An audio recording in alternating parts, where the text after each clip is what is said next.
streets are flame. Makes you stop and stare.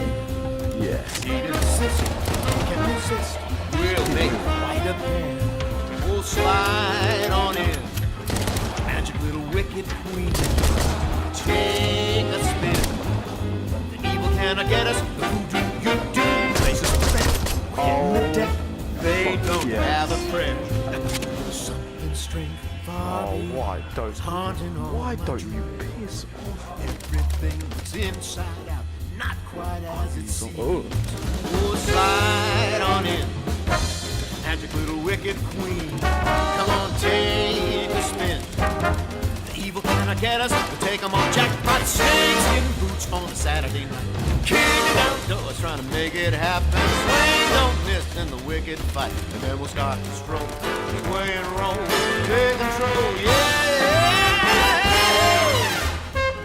Hey guys, what is up? AwesomeArmy, AwesomeAlex here. Today guys, I'm going to be giving you my review on Arizona Sunshine. This is all my opinion especially, so don't take this to heart if you do not like the game. But I think this game is fantastic. In fact, Sony has enjoyed a very strong first few months of PlayStation VR with a pretty decent and, you know, a variety launch lineup of games. Since then, for me, killer apps have been surprisingly few and far between. Thankfully, it seems as though Sony has recognized PSVR's current software draw. Its answer to WoW gamers once again with another piece of immersive hardware, which is flipping Arizona Sunshine. Last month, the publisher launched the PSVR's first major peripheral, the gun-shaped aim controller. Now, this aim controller is so immersive with this game, it's unbelievable. I love it. But the motion controller, you can't really, I mean, you can use the locomotion, whatever the flip it's called. You can't really use it when it comes to this, to be perfectly honest. It's a bit hard to play when you're using that, okay? And Sony claims the controller makes the shooters more, you know, immersive. So I was curious to see what a piece of a plastic could really add to virtual reality. With the peripheral's second compatible game, Arizona Sunshine, now only flipping, it came out today, and guys, this game is the best, in my opinion. Some people have it saying it's not very nice, they don't like the graphics. You can shut up. This is my opinion, okay? So, to all those who follow VR games closely, the name Arizona Sunshine will probably already ring a bell. Launched last December on both Oculus Rift and HTC Vive, this colourful co-op shooter sees players blasting holes through holes from flipping undead while basking in Arizona Sunshine's glorious sun-soaked landscapes. It's amazing, alright? It's beautiful. The graphics is actually surprisingly good, doing away with the photorealism that PSVR games like Robinson the Journey have attempted before. The first thing that struck me about Arizona Sunshine was just how good it looked on the standard PS4. It was amazing. It's so clear. I'm not even joking to you when I say this. It is very, very clear, right? Putting on my headset, I was immediately transported to a bright and vibrant world, with clever pre-baked lighting helping to make up for the PS4's lack of graphical power. This game really blew my mind.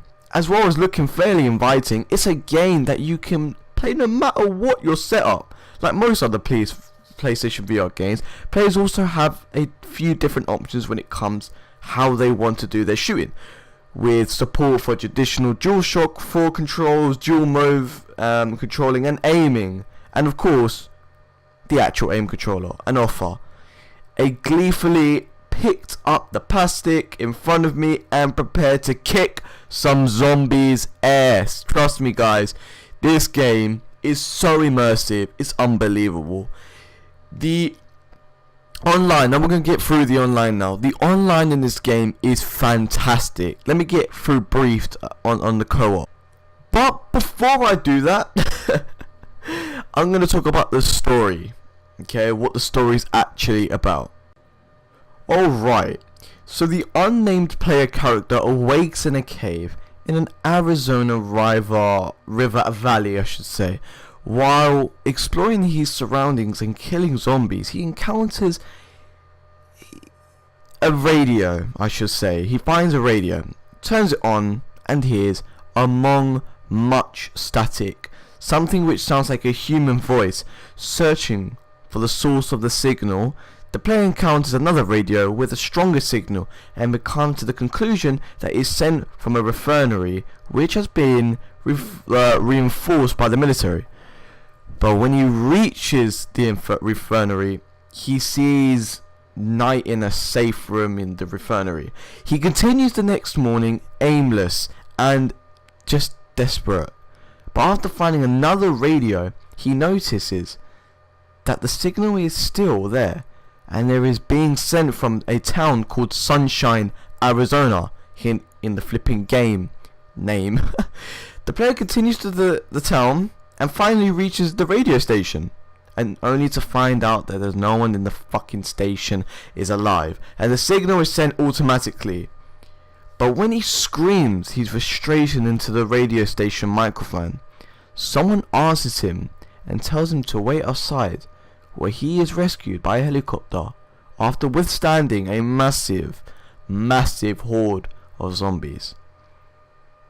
It is quite a short game, but guys, it is really emotional. It brings you up, gives you suspension.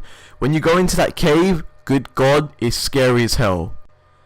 So the co-op has two different stuff, okay?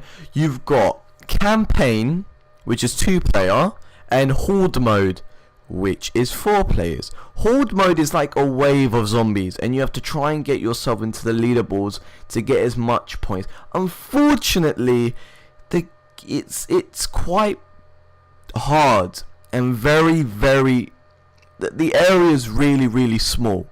You can't move around so much. But remember guys, this is just the launch edition.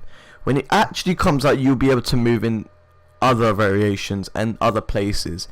So just you get used to that, which I have been, but it is kind of annoying sometimes when you're trapped and you're in such a small little space because you can't get out. It won't let you teleport out. It's kind of long, but anyway, it's still fun, and you can play 4-player co-op. But another annoying thing is you can't talk to them. So what I tend to do is I just legit add them and then invite them to my party, and then I'll talk to them, and then I just delete them after. But yeah, that's what I do. But campaign, you don't need to talk to the guys, to be perfectly honest. It's more looking at each other and using your sign language to understand. That's what it's mostly about, this game, I feel like, when it comes to co-op. That's why they probably haven't flipping done multiplayer. What's it called? Audio. So like when I'm trying to communicate, I point at something, or when I say I need ammo, I point at my gun, and I point right at the bottom, which is my mag, and he drops a mag, and I pick it up, and it's really fun actually. It's kind of a challenge not to talk to him, you know. It is fun though, but if you don't like it, just invite them, and then it'll make life so much quicker and easier, to be perfectly honest, and you can communicate to win. But yeah, and you can play through the whole game, the whole campaign, and it is super fun. Like, imagine you join forces. It's like your best friend going in, like you and your best friends go into flipping zombies. Imagine that. Well, here it is. Here it is. Imagine. Oh god, it's really fun. It is super fun, I'm not gonna lie, and I can't wait for other games that come out. So if you want me to rate it 1 out of 10, I'd give it probably an 8.5 out of 10. That is a big amount of flipping ratings, but you know, that's my opinion. I think this game is fantastic. It really got on my seat. It's really suspenseful, or if that is even a word. It's just flipping amazing. That's all I gotta say. Alright, I flipping do recommend this, in my opinion. The game is super fun. Alright guys. Anyway, that is it for the review today, guys. I really do hope you enjoyed it today. Please take care, guys, and yeah, I'll speak to you guys later.